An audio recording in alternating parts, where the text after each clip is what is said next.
नमस्कार। खबरें तो वैसे बहुत सारी हैं, आपने देखा ही होगा, लेकिन आज माहौल क्या है, मैं चर्चा में एक बहुत बड़े सामाजिक परिवर्तन की कर रहा हूं। एक बहुत बड़ा सामाजिक बदलाव देखने में यह आया है। आपने सुना होगा कि IIT JEE के एडवांस के रिजल्ट आए, उसमें टॉपर्स का नाम भी आपने सुना होगा। दो दोस्त ही पहले और दूसरे स्थान पर आए हैं।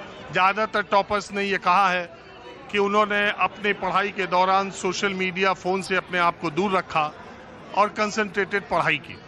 तमाम स्टोरीज आपने देखी होंगी। लेकिन IIT JEE के एडवांस रिजल्ट में इस बार एक बहुत ही खास बात हुई है जो आज़ादी के बाद अभी तक नहीं हुई थी, और ये बड़ा बदलाव है। 40,000 लड़कियां IIT JEE एडवांस में बैठती हैं और उसमें से 25% यानी 10,000 लड़कियां क्वालिफाई कर गई, और अपने आप में ये बहुत बड़ा रिकॉर्ड है। 2019 तक 5300-5400 लड़कियां IIT JEE के एडवांस में क्वालिफाई करती थी। वो संख्या 7 सालों में 2 गुनी हो गई, यानी हर 4 लड़की जो IIT JEE एडवांस में अपीयर हुई उसमें एक ने सिलेक्शन पाया।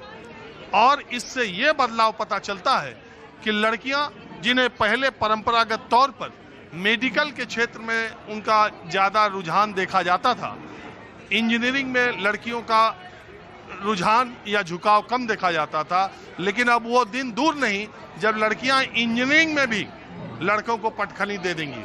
वैसे भी आजकल के मेडिकल बोर्ड्स के या और सारे जो एग्ज़ाम आते हैं उसमें रिजल्ट्स आने के साथ ही लड़कियां बाजी मारती हुई दिखाई देती हैं। भारत में एक बड़ा सामाजिक बदलाव हो रहा है जिसमें लोग अपनी बेटियों को आत्मनिर्भर बनाने के लिए शिक्षा पर बहुत जोर दे रहे हैं, और मौका मिलते ही लड़कियां अपने आप को प्रूव भी कर रही हैं। छात्रों से छात्राओं का प्रतिशत हर मामले में बढ़ता हुआ जा रहा है। इसके पीछे की वजह क्या है, यह जानने के लिए आज मैंने सोचा आज के एपिसोड में हर वर्ग और हर उम्र की महिलाओं से, लड़कियों से, छात्राओं से बात करने की कोशिश कर रहा हूं। और इस बदलाव के पीछे भारत की जो मनोदशा है, भारत के समाज की, उसका सबसे बड़ा कारण क्या है। तो कुछ महिलाएं यहाँ पर बैठी हुई हैं। मैडम, आप क्या करती हैं? मेरा नाम है रेखा मिश्रा। मैं प्राइवेट जॉब करती हूँ, रेखा मिश्रा नाम है मेरा। और मैं चाहती हूँ कि बेटियाँ को पढ़ाने लिखाई करना बहुत ज़रूरी हो गया है। मैंने भी अपनी बेटी को पढ़ाया लिखाया, तभी मुझे दामाद मिला BHL वाला। अगर मेरी बेटी पढ़ी लिखी नहीं होती तो कोई दामाद अच्छा नहीं मिलेगा। लड़कियों को आज की दामाद अच्छा मिलने के लिए पढ़ाने की जरूरत है कि उनको अपने पैर पर खड़ा करने के लिए पढ़ाने की जरूरत है? मैं ये भी चाहूँगी बेटियाँ इतना पढ़ लिख जाए कि अपने पैरों में खड़ी हों। और ऐसा नहीं, मेरी बेटी को जॉब लग रही थी लेकिन दामाद ने नहीं करने दिया। कोई बात नहीं, अच्छी बात है। पर मैं चाहती हूँ कि आजकल बेटियों को इतना पढ़ाओ लड़कियाँ कि अपने पैरों में खड़ी हो और माँ बाप का नाम ऊंचा करे। देखिएगा बहुत सी लड़कियों को, मैंने ऐसी लड़कियों को देखा जो बैंक में नौकरी कर रही हैं, प्लेन चढ़ा रही हैं, और इंजीनियर की जॉब कर रहा है। बहुत सी लड़कियाँ ऐसी हैं, माँ बाप का नाम MCD में पता नहीं कहाँ जॉब कर रही हैं। एक बात बताइए, आपके अपने ज़माने में और आज के ज़माने में लड़कियों को पढ़ाने में जो पेरेंट्स की मेंटेलिटी है, जो साइकोलॉजी थी, उसमें कितना बदलाव आया? बहुत बदलाव हुआ, अब ज़्यादा ही हुआ है। और ऐसा नहीं है कि पहले लोग पढ़े लिखे नहीं होते थे। हमारे पापा भी पढ़े लिखे थे, पर वो ज़्यादा नहीं थे। उन्होंने शायद हाई स्कूल की 18 के ऊपर भी चले गए। लेकिन हमारे घर में ये कहा पढ़ाई लिखाई इसलिए ज़रूरी हो गई थी। हमारे को वैसे ही पढ़ाई लिखाई बहुत ज़रूरी है। और आज में तब में फ़र्क है। पहले लड़कियाँ पढ़ी लिखी ज़्यादा नहीं होती, शादी हो जाती थी, लड़का भी ठीक है, जॉब कर रहा है, घर देखा, शादी कर लिया। पहले भी अब में ये बदलाव आया है कि आज की लड़कियां कहती मैं किसी से कम नहीं हूँ, और लड़का कहता मैं किसी से कम नहीं हूँ। पहले क्या था, निभाते थे लोग, शादी जहाँ हो गई वही रहती थी आराम से। आज के लड़के कुछ ऐसे भी पैदा हो रहे हैं जिन्हें दहेज चाहिए। लड़की पढ़ी लिखी भी चाहिए और दहेज भी चाहिए, और दहेज न मिले तो लड़की को झाला से मार के देना चाहिए। और क्या मतलब, ये दहेज देने से अगर दहेज नहीं मिल रहा है तो मार दोगे लड़की को तुम? अभी कितनी लड़कियां भोपाल में और कहाँ लड़कियां को मार दिया गया है। तो दिशा केस जो है बहुत हाईलाइट है। शादी करी थी मैं तो 1 करोड़ की भी लड़की की शादी नहीं करा, फिर भी मुझे दामाद अच्छा मिला। मैंने पहले कहा था मेरे पास कुछ नहीं है, लड़की है, करना तो बोलो। मैडम, आप आप क्या करती? मैं पहले जॉब करती थी, अभी मैं हाउसवाइफ हूँ।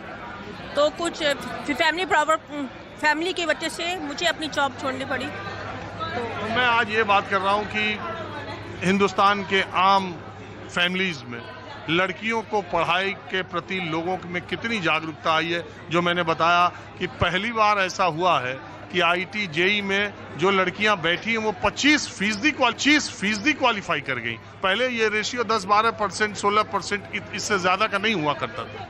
हाँ, ये तो काफ़ी देखने को मिल रहा है कि पहले के मुकाबले आजकल के ज़माने में लड़कियों में काफ़ी जागरूकता आई है पढ़ने के प्रति। वो लोग सबसे पहले अपने कैरियर को ज़्यादा इम्पोर्टेंस देते हैं। सबसे पहले हम कैरियर बनाएंगे, शादी के बारे में बाद में सोचते हैं। अगर उनके माँ बाप उनको फोर्स करते कि शादी करो, तो वो साफ मना करते थे कि पहले मैं अपना कैरियर स्ट्रॉन्ग करूँगी, उसके बाद आप मेरी शादी कराना। लड़कियों के पढ़े लिखे होने से काफ़ी फ़ायदे होते हैं। एक तो घर अच्छा मिलता है, लाइफ पार्टनर अच्छा मिलता है, वो अपने लाइफ पार्टनर के साथ कदम से कदम मिला के बढ़ती हैं। क्योंकि आजकल आप देखिए कितना महंगाई का ज़माना है। अपने आगे आने वाले जो उनके बच्चे पैदा होते हैं वो उनको एक अच्छी लाइफ दे पाती है। अगर भगवान न करे सब ठीक रहे, अगर उनके हस्बैंड को कुछ हो जाए, अगर लड़की पढ़ी लिखी हो, उसके हाथ में एक अच्छी जॉब हो, तो वो अपने बच्चों को कितना अच्छा स्ट्रॉन्ग कैरियर बना सकती है, उनको एक अच्छा जीवन दे सकती है ना। तो इस हर चीज़ को पढ़ाई लिखाई होने के काफ़ी फ़ायदे हैं। एक फ़ायदा नहीं, अनगिनत फ़ायदा है। क्योंकि आजकल हर लड़कों की डिमांड है। अगर हम कहीं बात करने चाहते हैं कि हमारी लड़की ये है, तो सबसे पहले पूछती है कि आपकी लड़की कहीं जॉब कर रही है, आपकी लड़की क्या करती है। सबसे पहले उनका फर्स्ट क्वेश्चन यही होता है। तो अगर जिनकी लड़कियां जॉब नहीं कर रही होती है, तो वो लोग फिर क्या कहते हैं, वहीं पर ही अगर अच्छा रिश्ता उनके हाथ से चला जाता है। अगर उनकी लड़की एक अच्छी किसी कंपनी में MCA या किसी IIT कंपनी में कहीं लगी हुई है, IT कंपनी में कहीं अच्छी लग रही है, डॉक्टर है, इंजीनियर है, बैंक में है, तो उनके हाथ से अच्छे रिश्ते नहीं जाते हैं। उनको एक अच्छा लाइफ पार्टनर अपने बच्चे के लिए मिल जाता है। और आपकी बेटी है? हाँ जी, एक बेटी है, MCA की है, उसने MCA कर रखी है और जॉब कर रही है। आपने उसको MCA तक पढ़ाया? हाँ, MCA तक पढ़ाया, उसके बाद वो जॉब कर रही है। अब मैं उसके बारे में सोचूंगी, शादी के बारे में। पहले कैरियर है, उसके बाद शादी है। पहले लोग शादी को ज्यादा महत्व। हाँ। लड़की इतनी पढ़ी लिखी होने के बाद भी और अच्छी जॉब भी करने वाली लड़कियों को भी मार दिया जा रहा ससुराल में जाके। वो तो देखिए, अब 500 उंगलियां कहते हैं बराबर नहीं होती है, मानते हैं ना, सब लोग अच्छे नहीं होते हैं। एक बात सुनिए, पहले ये कहा जाता था कि पढ़े लिखे या पैसे के लालची लोगों की हत्या हो जाती है, या ये अभी तो भोपाल का केस आ रहा है, डिस्ट्रिक्ट जज की फैमिली में अगर ऐसी और उस डिस्ट्रिक्ट जज ने उस घटना के बाद जिस तरह का इंटरव्यू दिया, बयान दिया जिस तरह का, वो तो आदमी सर पीट ले कि भैया इतना। हाँ, वो तो बहुत दुर्भाग्यपूर्ण। आप नहीं बात करना चाहिए। चलिए, मैं कुछ और। ज्यादा हाई फाई में मत करो। हाई फाई मतलब ज्यादा पैसे करोड़पति मत देखो, मीडियम क्लास का लड़का देखो, शादी करो।